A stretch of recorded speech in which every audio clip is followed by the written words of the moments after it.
যে ওনারা আমাদের থেকে চাঁদা দাবি করতেছে এবং এরকম বানোয়াট ভাবে যে ইয়াটা দাখিল করেছে, এই জন্য আমি আইনি ব্যবস্থা নিব। চকরিয়া পৌরসভার 4 নম্বর হরি মন্দিরের সামনে গার হাই স্কুলের পেছনে অবস্থিত রামু ফতেকারকুল ইউনিয়নের নমিতা সবিতার মালিকানাধীন 30 শতক সম্পত্তি জোরপূর্বক জবরদখলের পায়তারা করার অভিযোগ উঠেছে স্থানীয় একটি দখলদার চক্রের বিরুদ্ধে। এ ঘটনায় আজ 24 জুলাই শুক্রবার অভিযুক্তরা তাদের ধর্মীয় অনুষ্ঠান কৃষ্ণপ্রসাদে আসা ভক্তবৃন্দদের ভুলভাল বুঝিয়ে কৌশলে মানববন্ধন করারও অভিযোগ উঠেছে।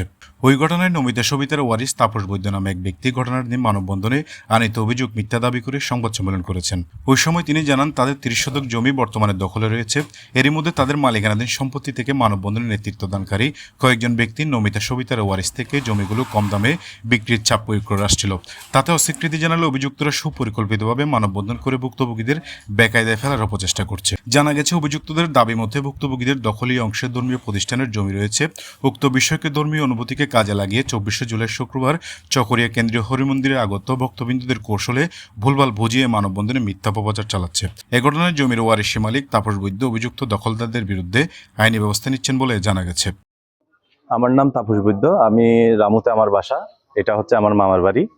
তো আমার বাবার নাম বিজয় কুমার বৈদ্য, আমার মার নাম নমিতা বৈদ্য। তো আমাদের মামাতো ভাই অনিমেষ দাস, যিনি হচ্ছেন আমার মামা বীরেন্দ্রলাল দাসের ছেলে, বড় মামার ছেলে। তো উনার থেকে উনি আমার মাকে এবং আমার মাসিকে প্রায় 30 শতক জায়গা দানপত্র করেন, পাওয়ার মূল্যে দানপত্র করেন। আমরা গত কিছুদিন আগে আমার জায়গাটা চিহ্নিত করতে এসেছিলাম। এই জায়গায় আমাদের জায়গাটা আমরা চিহ্নিত করতে এসেছিলাম। আর এর আগে আমরা যতবারই চিহ্নিত করতে আসছি, এখানে বিভিন্ন দালাল যারা আছে, বিশেষ করে সুনীল মহাজন এবং আরো নানা দালাল আরো অনেকজন আছে, ওরা আমাদের থেকে যতবারই আসছি ততবারই জায়গার জন্য চাঁদা দাবি করেছে।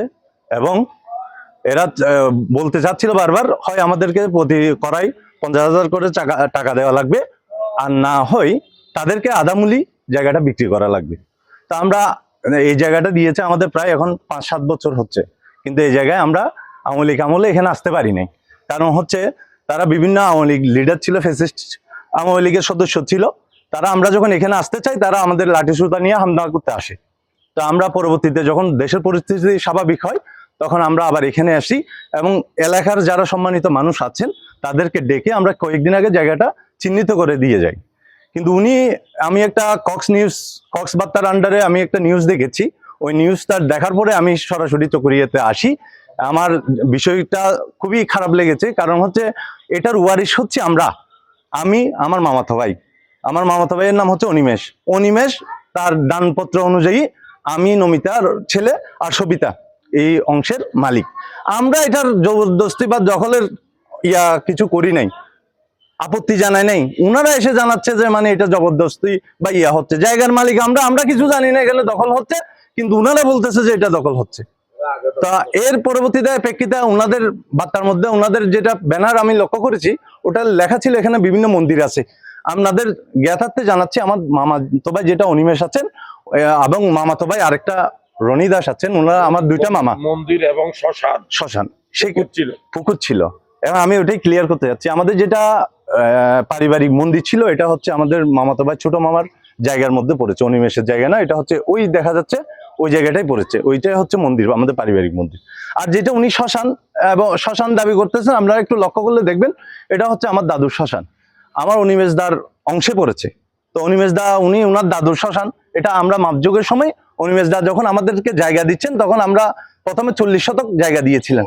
যখন 40 শতক জায়গার মধ্যে শ্মশান পড়তেছে, তখন উনি বলতেছে এখানে আমার দাদুর শ্মশান আছে, আপনাদের এটা আমি দিব না, এটা বাদ দিয়ে দিব। তখন উনি আমাদের শ্মশানটা বাদ দেওয়ার পরে আমাদের জায়গাটা দিয়েছিলেন। এবং আপনারা দেখবেন আমরা গত কিছুদিন আগে মাপজোপ করার পরও এখনো কুটি আছে, শ্মশানের জায়গা বাদ দিয়েছি। এবং যেটা মন্দির আছে, যেটা মা মুগদেশ্বরী সেবাখোলা বা বলা হয়, ওই জায়গাটাও আমাদেরকে বাদ দিয়ে তারপর দিয়েছেন। আমরা ওটাতে যাওয়ার জন্য আমার মা এবং আমি এবং আমার মাসি উদ্যোগ নিয়েছি, আমরা যদি এটা কখনো যদি সংস্কার করি, তাহলে আমরা মন্দিরটাও সংস্কার করার আমাদের চিন্তায় আছে। এবং ওটাতে মানুষ চলাচলের পথ রাখা বা কিভাবে করা যায়, ওটার জন্য আমরা নিজেরাই উদ্যোগ নিব এবং ওটা সংস্কার করব। কারণ আমি নিজেও হিন্দুর মানুষ। একটা মন্দির ভাঙা বা এরকম মন্দির বিক্রি করা ওরকম তো কোনো কিছু হয় নাই অথবা করি নাই। কারণ আমি নিজেও তো সনাতনী মানুষ, সনাতনী লোক হয়ে এসব মন্দির বিক্রি করা এটা কি আদৌ হাস্যকর ব্যাপার? তো এর আগে যিনি আমি ভিডিওতে আপনারা লক্ষ্য করবেন, যার নেতৃত্বে মানববন্ধনটা হয়েছে, সুনীল দাস, উনি এর আগেও আমার মামাতো ভাই অনিমেষের জায়গা থেকে প্রায় 16 করার আরো অধিক হবে, আপনারা গেলে দেখবেন উনি সুপারি গাছ লাগিয়ে দিয়েছেন আমাদের প্রত্যেক বিটা, দাদুর বিটার মধ্যে।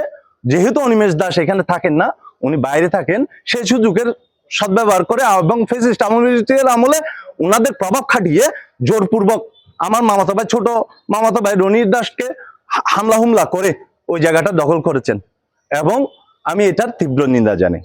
আচ্ছা, বিষয় হচ্ছে এখন এই জমিগুলি আপনার ভুক্ত করা আছে কিনা? হ্যাঁ, এই জায়গাটা আমাদের মুগ্ধ করে আছে। এটা আমাদের পৈতৃক বাউন্ডারি, দেখতে পাচ্ছেন আপনারা গার্লস স্কুল। এই গার্লস স্কুলটা আমার দাদু সারদা কিশোর দাস দান করেছিলেন। এরপর থেকে এখনো পর্যন্ত বাউন্ডারি আছে, এটা আমার মামার বাড়ি এবং মামাতো ভাই ওই পাশে থাকেন। এখন পুরো জায়গাটা আমাদের মুগ্ধ করেই আছে। আর যেটা পুকুর বলেছেন, আপনারা নিজের চোখে দেখেন এটা কি পুকুর নাকি কি। এক পাশে হচ্ছে চকরিয়া পৌর হাসপাতাল, আরেক পাশে হচ্ছে চকরিয়া গার্লস স্কুল। এর দুই পাশের মাঝখানে হচ্ছে আমাদের জায়গাটা। দুইটা জায়গারই আমার দাদুরই ছিলেন, উনি দান করেছেন গার্লস স্কুলে এবং চকরিয়া হাসপাতালকে। আমার মা অনুযায়ী আমরা 15 শতকের মালিক, আর আমার মাসিতো ভাই আরেকজন আছেন সবিতা দাস, উনারা 15 শতকের মালিক। আমি এই নিউজটা পাওয়ার পরে আমি মূলত এখানে এসেছি, আমি এটা নিয়ে আইনি ব্যবস্থা নেওয়ার জন্য এখানে এসেছি, যে ওনারা আমাদের থেকে চাঁদা দাবি করতেছে এবং এরকম বানোয়াট ভাবে যে ইয়াটা দাখিল করেছে, এই জন্য আমি আইনি ব্যবস্থা নিব আজকেই।